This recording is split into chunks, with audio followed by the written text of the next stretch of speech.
kita nanti berpindah ke Malaysia, kemudian ke Cina, baru nanti Prof. Yunalis, baru Prof. Musliar, dan kemudian Prof. Ganefri dan Uzizi, dan dikunci oleh Kepala Dinas Pendidikan nanti. Ya. Silakan, sudah bisa Pak Zulfan? Oke, terima kasih Pak Fasli. Silakan. Assalamualaikum warahmatullahi wabarakatuh. Waalaikumsalam warahmatullahi wabarakatuh. Terima kasih Profesor Fasli. Terima kasih kepada Pak Burmalis Badirwan yang sudah mengundang saya untuk berbicara sebentar di forum yang sangat terhormat ini. Saya Zulfan Tajuddin. Sekarang duduk di posisi di Australia, sudah menjelang sore di sini hampir maghrib. Mengenai tema pendidikan berdasarkan akhlak mulia untuk konteks Sumatera Barat,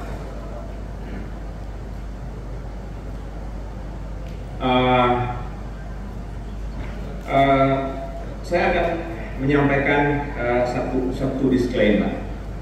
Saya bukan ahli pendidikan, walaupun saya itu dosen.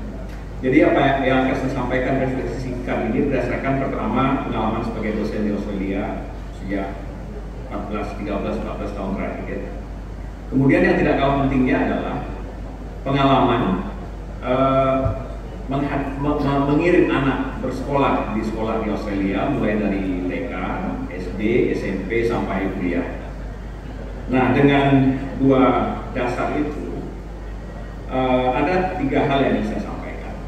Yang pertama adalah belajar dari pengamatan saya tentang pendidikan di Australia.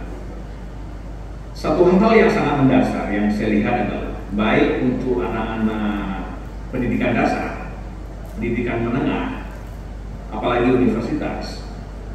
Di Australia, sebentar, sebelum itu saya ingin menyampaikan sebuah preposisi. Hasil pendidikan atau keadaan pendidikan atau situasi pendidikan adalah produk peradaban sebuah bangsa. Itu terjadi di negara seperti Australia, di negara barat lainnya, dan itu yang terjadi juga di tanah air. Itu yang terjadi di negara ini. Nah, kembali ke poin pertama yang ingin saya sampaikan tadi.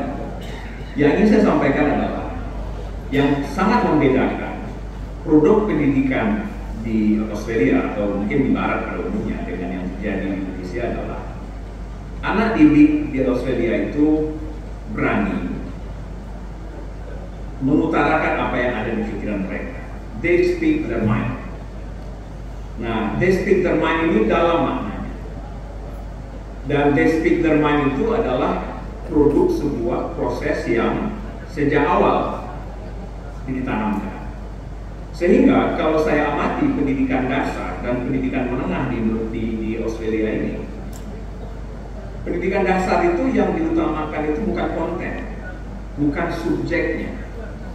Yang pendidikan dasar itu mementingkan akhlak.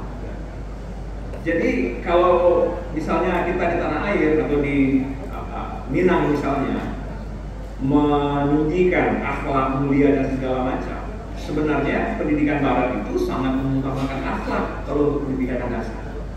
Jadi anak-anak itu diajari dulu akhlak.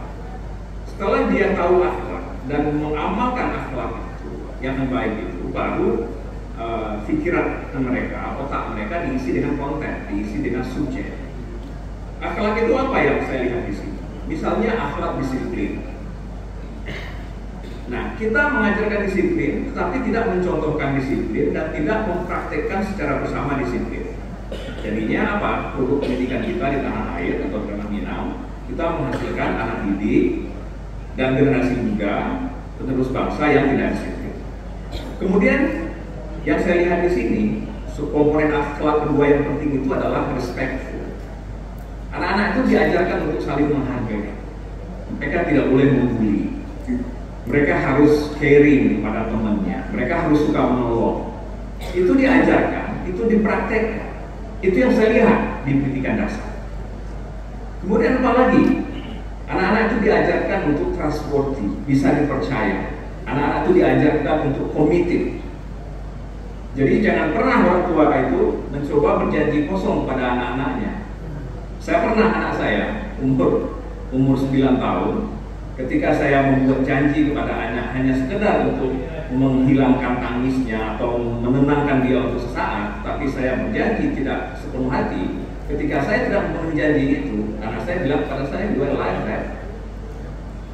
Kalau di Bukit Tinggi, seorang anak umur 9 tahun mengatakan kepada bapaknya, "Kamu seorang pembohong," mungkin si anak itu sudah ditampar sama bapaknya. Tapi di sini karena saya juga belajar jadi orang tua di sini, saya tuh terdiam dan saya tidak marah dan oke, saya salah, saya menjanjikan sesuatu yang sebenarnya saya tidak terlalu komited untuk memenuhi. Setelah itu saya pelajaran yang sangat berharga, saya tidak pernah lagi menjanjikan sesuatu kepada anak yang seandainya saya tidak akan bisa memenuhi.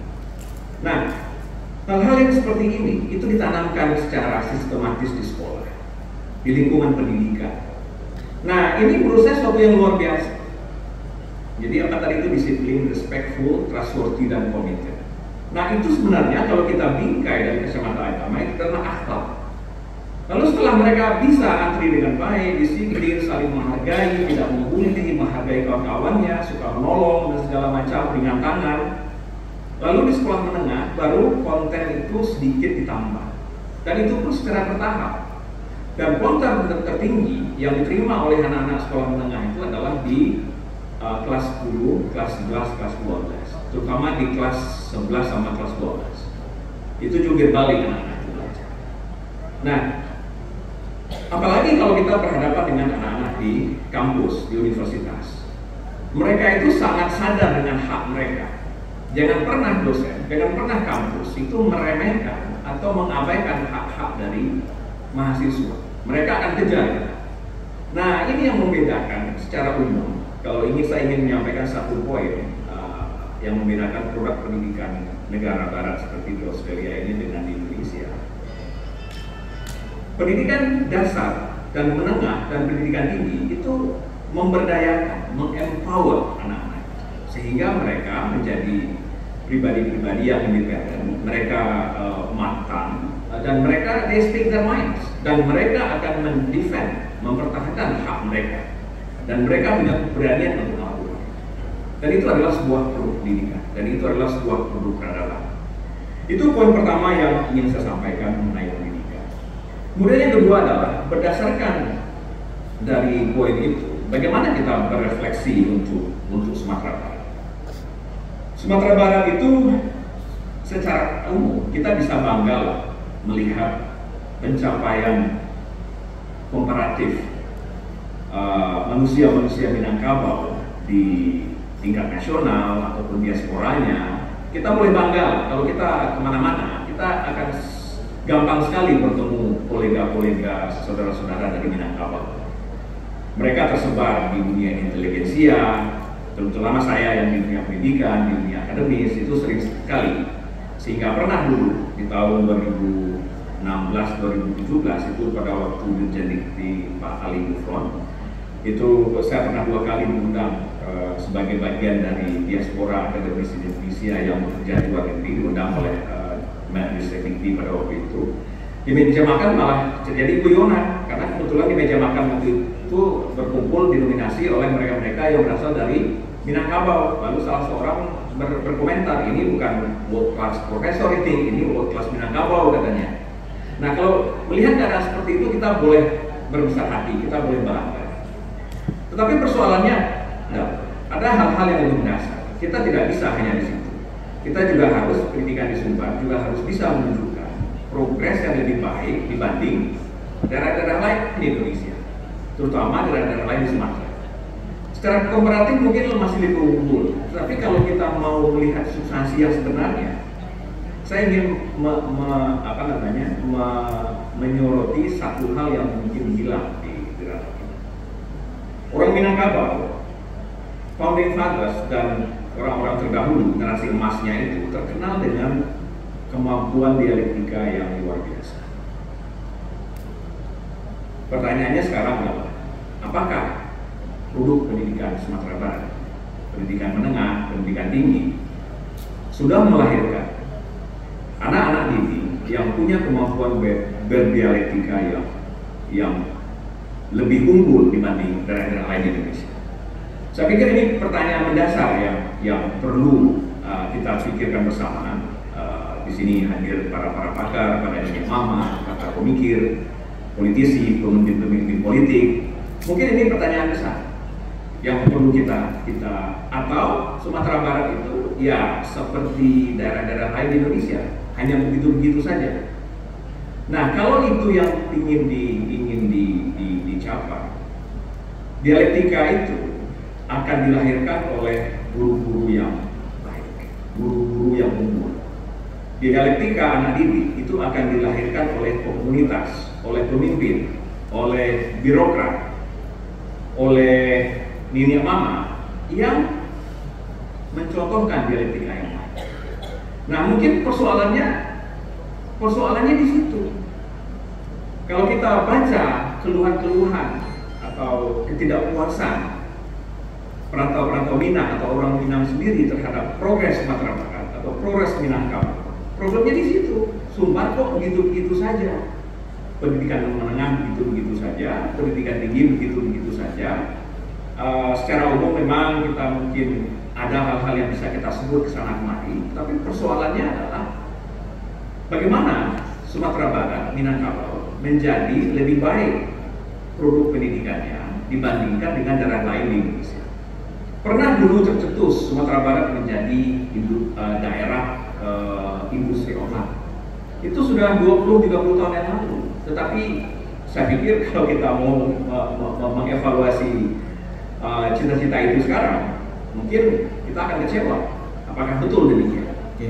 Profesor Sultan, tolong dibungkus poin penting. dalam saya 2 mungkin menit. agak kritis, karena mungkin kalau yang baik-baik banyak yang kita sebut. Tapi kalau kita mau jujur lihat, mungkin saya melihatnya dari perspektif seperti itu. Demikian Pak Fasli, terima kasih atas kesempatannya. Mohon kalau ada kekurangan. Wabillahi taufiq wal hidayah. Assalamualaikum warahmatullahi wabarakatuh. Waalaikumsalam. Terima kasih pertanyaan hangat. Langsung saja kepada dari Malaysia, Profesor Firdaus Abdullah, silakan. Ntar 10 menit, Prof. Dan nanti bersiap-siap dari Cina. Baru nanti Prof. Jurnalis, Prof. Liat, Prof. Ganafi, Bu Zizi, dan